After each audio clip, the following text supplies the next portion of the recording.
Hi and welcome back to another episode of Mind Mining from MPMS. Today I have Dr. Pallavi Vyas with me, who is a Human Resource Management professor at CMS Business School, JAIN University, Bangalore.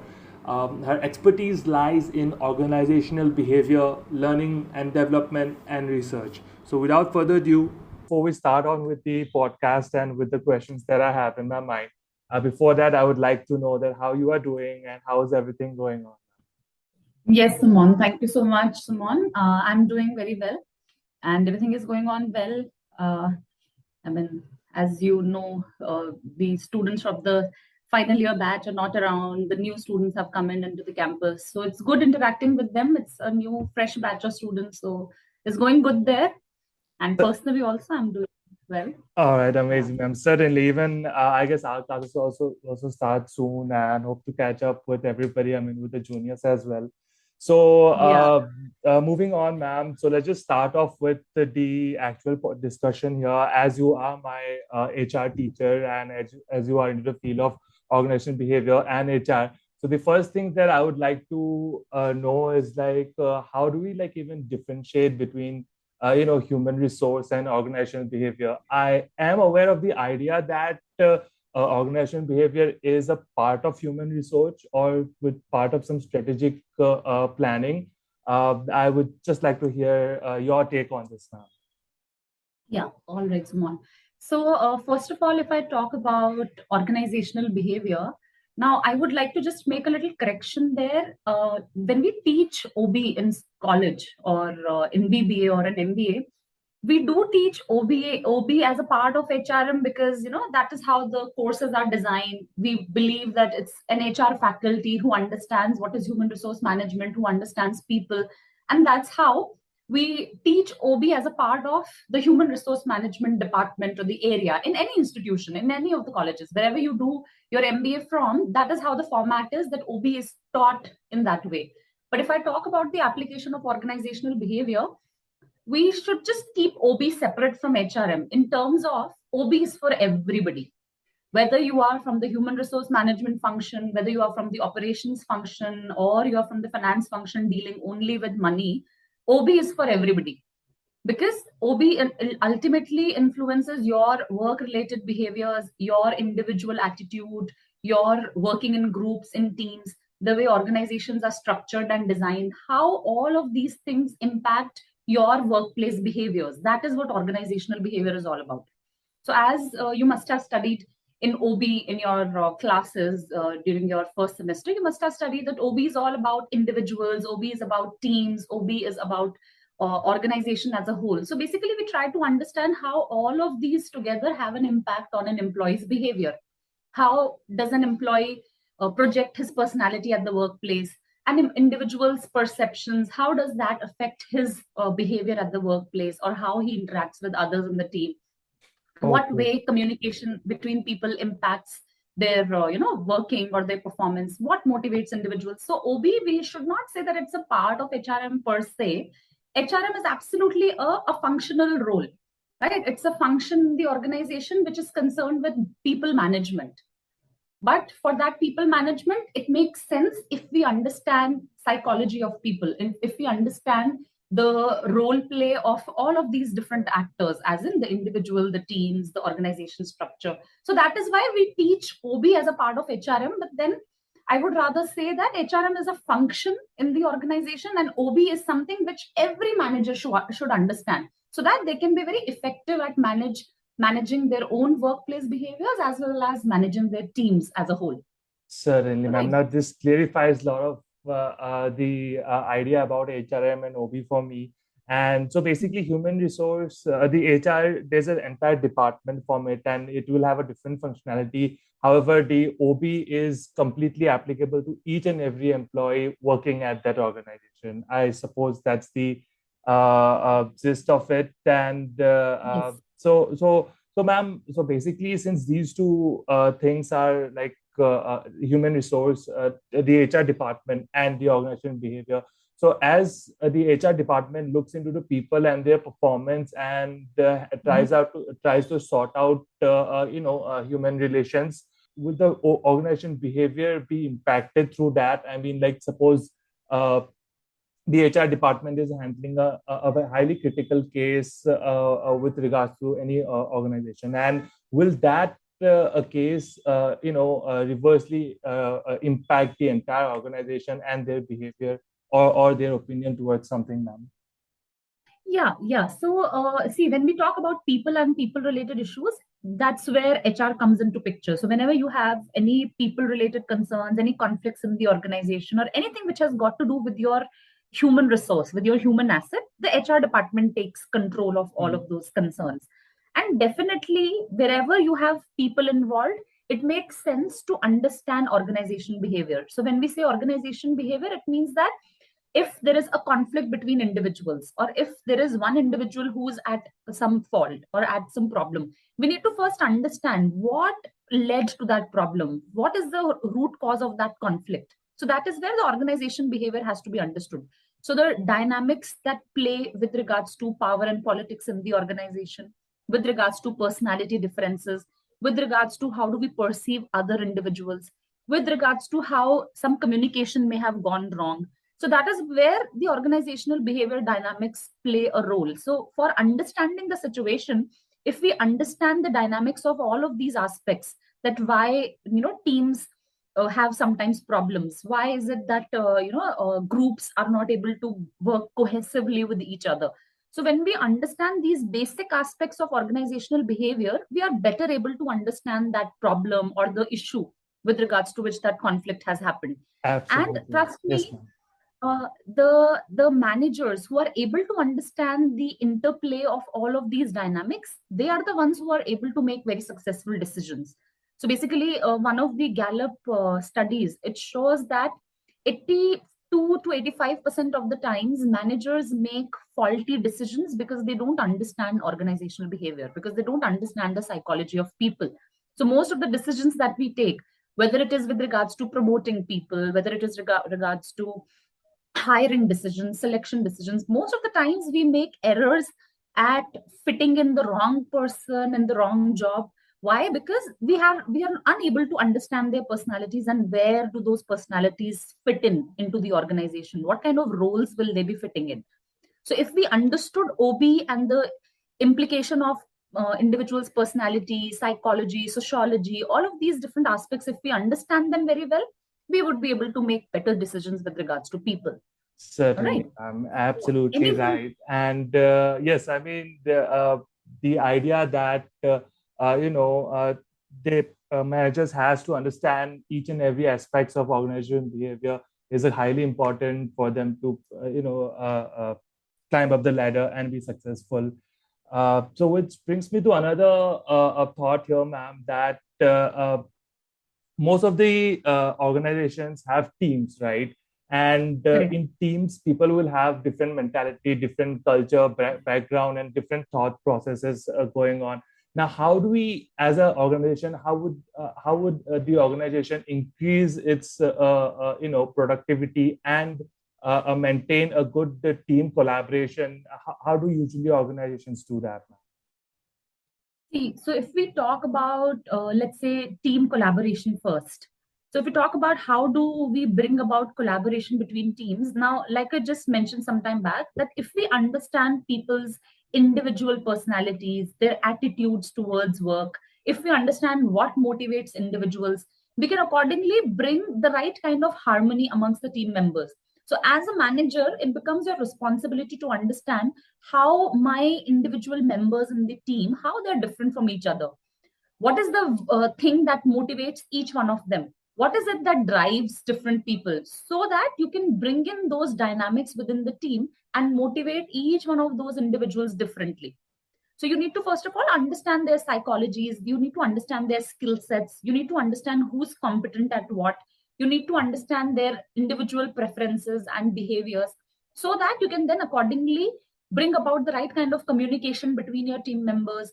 You can accordingly make each one of them understand that how all of them are different, yet each one of them has certain strengths which can become fruitful for the entire team as a whole. So you as a manager, you can bring about a lot of positivity within your team members by, first of all, clarifying roles to each one of the team members. So like I said, when you understand individual members' strengths, when you understand their motives, their drives, you can accordingly clarify roles which will be suited to them based on what are their likings and based on what is it that they are good at. And then accordingly, you try to celebrate that individuality. So celebrating that individuality means that you recognize those individual efforts and make sure that everybody in the team understands what is it that the other members are doing, what is it that they're contributing, how can we make use of each one of the individual strengths, and how can we bring it to use to the entire team's goals. All right. And then you create good communication channels within the team members. You create group problem solving, wherein people as a group are collaborating, are communicating with each other. So try and reduce conflict as much as possible. And how you can do that? First of all, you yourself has to be a model of that behavior. All right. So rather than just talking about expectations that you have out of others, you create that kind of a behavior within your own self, right? So creating, integrity and accountability within yourself, which you want to see in your team ultimately. All right. So kind of bringing about that positive environment within the team and making sure that, you as a leader are very positive about what you do, what you expect your team members to do. So that's how you can bring about collaboration within your team members. All right. So and if you talk about... yes, ma'am. Sorry to interrupt again. So basically, the way I want to see my team has to be first reflected on how I am and how what my vision is for the team should be self-reflective. Like basically, is that what you're like? Right. Okay, ma'am. Yes, ma'am. That makes a lot of sense. And then again, it probably revolves back to again the OB concepts, where a person's individuality and his leadership drives the entire team. And exactly.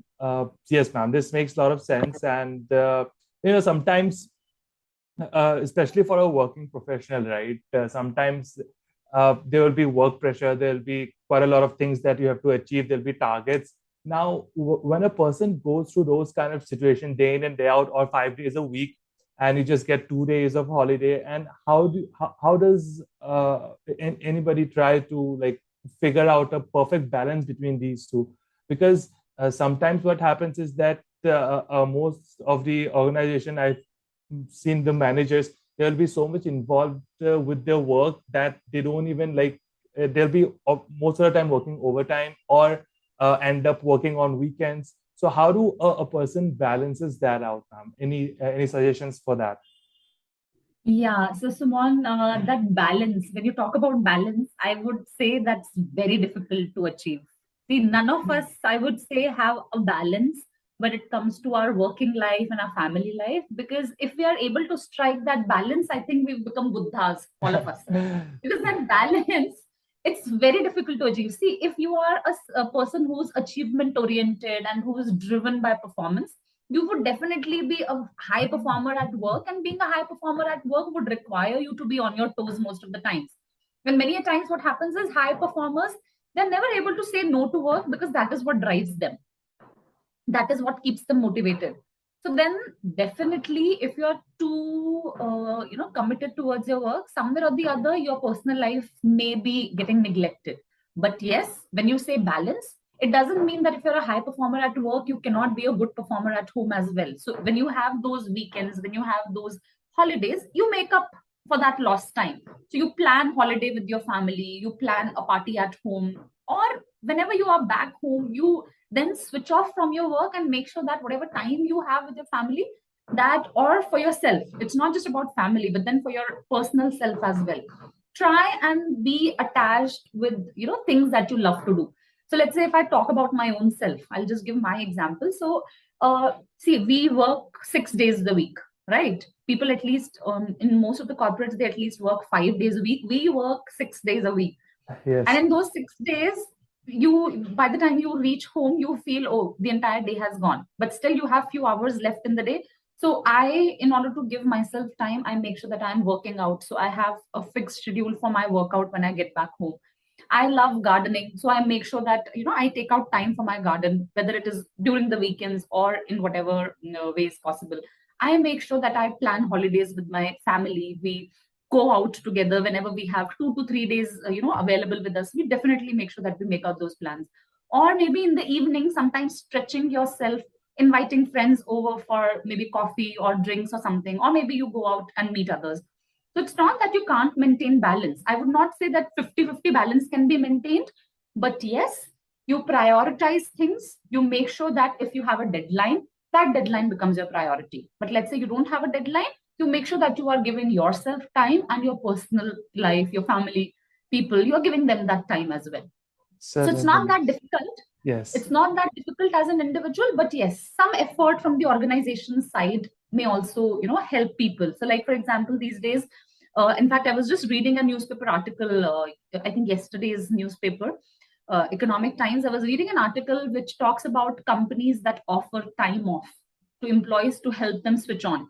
So basically, many organizations like Microsoft, KPMG, Goldman Sachs, Deloitte, so they are giving employees additional leave in order to attend to themselves, right? So based on their need, they may want to recharge and relax, and in order to prevent burnout, these companies are offering them additional time off, right? So extra half day off, let's say on, they call it as recharge Fridays. So on a Friday, you can take an extra additional half day off, right? Or they have started, they have also started offering additional 6 days of well-being leave. It is called as well-being leave.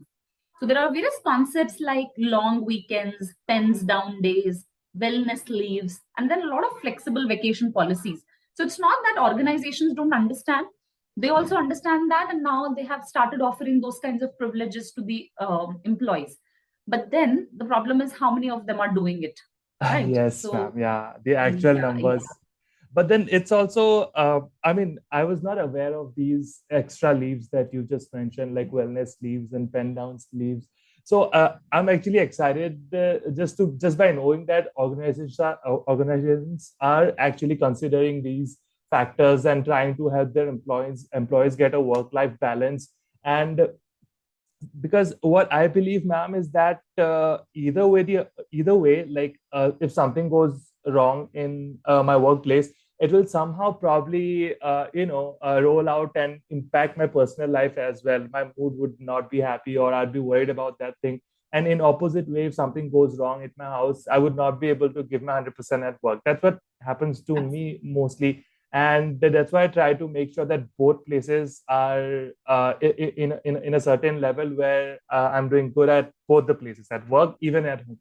So as rightly you said, that it's pretty difficult to maintain that. But yes, I'm glad that the organizations are giving effort. And just like you mentioned, that self-effort is also needed, like you do your hobbies like gardening or going out. So that's an amazing way of putting it, and that's an amazing thought process that I think every one of us should have. Now, ma'am, moving on to the next question that I actually thought of asking was, now after COVID, things have like changed. I mean, according to me, almost all the sides of the industries have impacted. And in certain organizations, like each level of departments also got impacted. And one of the most toughest thing that probably the HR department encountered was work from home, right? Because all of a sudden, the entire office or every employee in the organization started working from home. And I'm pretty much sure the HR department was, going through it, and it had got same way. It got impacted the same way the every other department got impacted. So I was just wondering that what are the couple of changes, or what are the major impacts that the HR department felt during this after the COVID-19 work from home situation now? Yeah, so yes, a very valid question during these times, Suman. So as we know, when suddenly the pandemic happened, none of us were prepared for that, right? Especially IT industry probably had kind of that culture already. Some of them were already giving that flexibility to their employees to work from home or remote working. So that was already prevalent in IT, right? Because their work could allow them that flexibility. Yes. But then largely various other organizations, like for example, our educational institutions, we could never think that we would take classes online. We could never think about that, right? Nor could manufacturing setups or those companies like service industry, they could never think of working remotely. Yeah. So yes, some of them were very negatively impacted. So if we talk about the hotel industry, obviously they were very badly impacted because for them work couldn't happen remotely. Yet there were a lot of hotels, like for example the big hotel chains, who thought that okay, if our customers can't come to us, let's start delivering food, right? So the big chains couldn't ever think of providing food being delivered at home, but they then tied up with Zomato and such platforms, and they thought, okay, let's make our food available to customers so that they can have it even at home. Yeah. So then that is where the HR comes into picture, wherein they try to see that how can we make changes in our policies, how can we make changes in our practices, so that this change that we are bringing about at our work, that becomes the norm as for now. So that is what companies were doing during the pandemic, and now it has become kind of a new normal. Right? That is what is the buzzword these days, that it has now become a new normal, because after having worked from home, the companies have also been able to reduce a lot of their cost, specifically the cost related with the electricity bills that they had to pay, the basic infrastructure which was being used, so the internet and all. So all those things have a cost involved to it. And organizations were able to save a lot of their money with their employees working from home. But then for the HR, the major concern was, how do we ensure that our people are effectively engaged while they're working from home? How do we make sure that people are working to their fullest capacity? How do we evaluate their performance? How do we make sure that the managers are communicating well with the teams? How do we make sure that the teams are collaborating and communicating while they're working remotely? But if you see, everybody was successfully doing it, right? People were giving their 100%. In fact, I feel many a times people were working even beyond what was required. Exactly. Even beyond. They were more productive. They were much more productive. I mean, they were giving their much more contribution rather than what they would have done at the workplace. Because if we specifically talk about places like Bangalore, or let's say Mumbai or Delhi, wherein traveling consumes so much of your time and energy, that frustration wasn't there because you were at home, you were balancing your home and you were balancing your work. Sometimes it may have happened that your work may have got affected a little bit because you have a baby to take care of, or you have household chores to be taken care of. So initially those kinds of hiccups might have been there, but now people have very comfortably accepted that, and they have comfortably set up their routines and set up their personal space accordingly so that they can work from home comfortably. Certainly, so ma'am. Ma'am, do you think that work from home culture is going to stay from here on now? Or do you think that eventually, everybody has to go to either like their workplace? So, Suman, if we talk about whether this will stay, so yes, this is here to stay. Work from home is here to stay. But then again, like I was talking about it earlier, there are certain kinds of organizations or setups wherein we cannot expect people to be working from home for a longer time period. Like, for example, if we talk about educational institutions, if every day your teacher is interacting with you online, somewhere that connect will not be there. Exactly. And you may start fiddling with your phone or get distracted, move around the house and not be listening. That cannot happen online, especially the service sector, service industry, they cannot work remotely. But for a lot of companies, so when we talk about service, IT services, yes, they still have a privilege of working remotely because a lot of their customers or the clients that they interact with, they're present remotely. A lot of IT companies work for clients across the globe. So in those scenarios, they were anyway connected with them virtually, so they can continue to connect with them while they're working from home. It's just that HR has to do a lot more work with regards to how do we engage those people effectively? How do we make sure that they are working? Because one biggest negative about work from home has been the concept of moonlighting. So a lot of people, while they are currently employed with one organization, they're also simultaneously working for others, right? Working for maybe a competitor organization, or maybe working for a particular startup. And that is when they are not able to contribute 100% to their actual jobs requirement. So if only those things could be prevented, or if only those things could be, kept a tab on, or let's say you could have a control on that, work from home has its own benefits. But then, as we say, every coin has two sides. So even work from home has a big negative, that is, you are not able to meet your people or your team. You're not able to socialize with them. A lot of interaction which could have happened personally, that opportunity is not there, right? Plus, a lot of things, come out very well, or you are much more effective when you are working as a team together, when you are meeting every day, when you discuss maybe during your, lunch breaks, or maybe during meetings when you're sitting with each other. A lot of ideas are generated, and a lot of new things come up when people get that chance to interact. But because of work from Yes. home, that opportunity is somehow missing.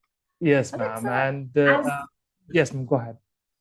yeah. So as I just said, it has its own plus and minuses. It's just that how do you bring about that balance? That is what is important. Certainly, ma'am. And yes, you rightfully said that it has both its positive and negative impacts, and depends on the person who is actually going through that, how he takes it. And the fact about moonlighting, ma'am, I have not heard about it. I will certainly look into it in a much in-depth way. And I knew that in ITs, people were doing this, like they were working in their organization, plus they are doing some freelancing work as well, just to make some extra bucks and quick gigs like that. And I was aware about that, but certainly I'll look into this more, and we can further have a discussion on that. Now, coming back to the final thing that I wanted to ask was, since you are my HR teacher, would you mind sharing some tips to crack interviews? Or because the HR rounds are, for me, it's like always been very, very complicated to deal with. And I don't know if the questions that the HR person asked me and what kind of answer they're expecting. So, ma'am, if you can just give us few tips and tricks on cracking HR rounds, that would be amazing.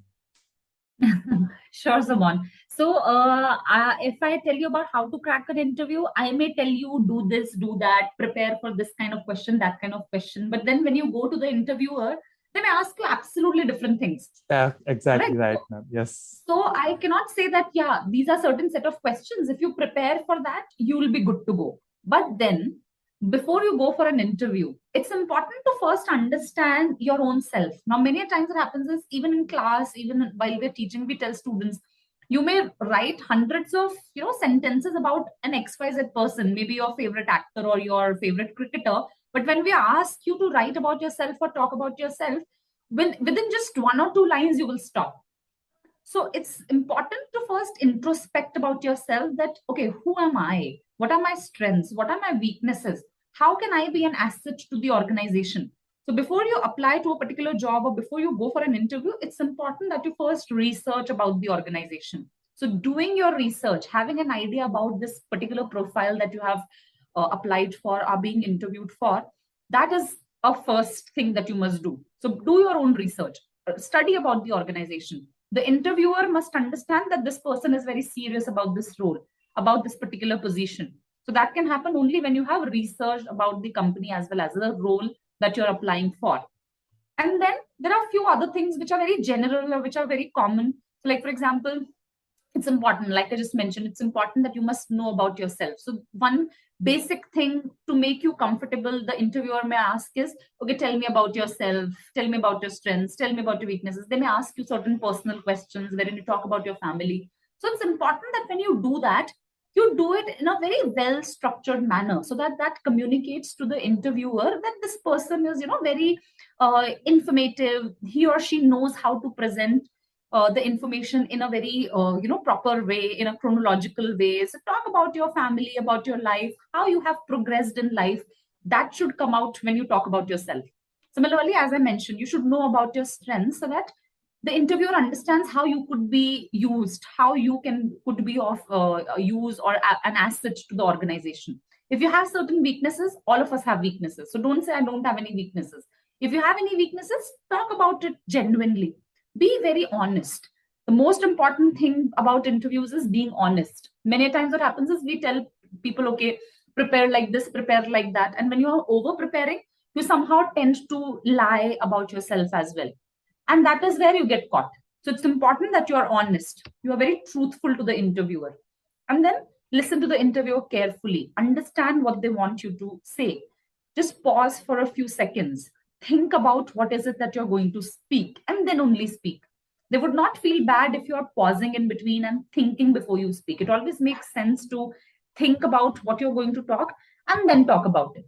All right. Absolutely. And always be prepared and be ready for any personal questions that they may ask, or be very frank about what you have done. What are your likes? What are your dislikes? What do you do during your free time? So just have certain things well structured in your mind, because when we sit in front of an interviewer, any person can zone out for a few seconds. That happens. That is true, ma'am. That I've experienced that. Yeah, that happens. Yes. But then be very confident. Yes. When you are confident about yourself, that's why I said, do a little bit of an introspection. When you have done a bit of an introspection, then you're very sure about what is it that you're going to talk about. All right. And even if you're nervous, don't feel embarrassed. There is no harm in acknowledging or in being honest that, yes, I'm feeling nervous, because the interviewer also understands that, and they would also want to make you feel comfortable. All right. So just be very truthful, be honest, be enthusiastic, show them that enthusiasm that, I'm really interested in this particular role. Right. Make sure that whatever way you talk about yourself, there is focus. It shows that you are a focused person. They shouldn't feel that you are just applying for the heck of it or just for a job. All right. Absolutely right, ma'am. And these are some amazing questions. Yes, ma'am. Yeah. Yes, Suman. So that's it. Yeah, so these are some amazing points that you have given me. I'm 100% sure that I'm never going to forget these, and I'm going to try and apply these, or have this mentality of being absolutely honest to my interviewers, and try to answer by being just myself. Thank you so much for these tips, ma'am. And I'm sure that anybody who is listening to this would also be benefited by this. And with that, ma'am, we have come to a conclusion of the podcast. Thank you so much for recording with me. Any final thoughts or anything that you would like to say before we end this podcast?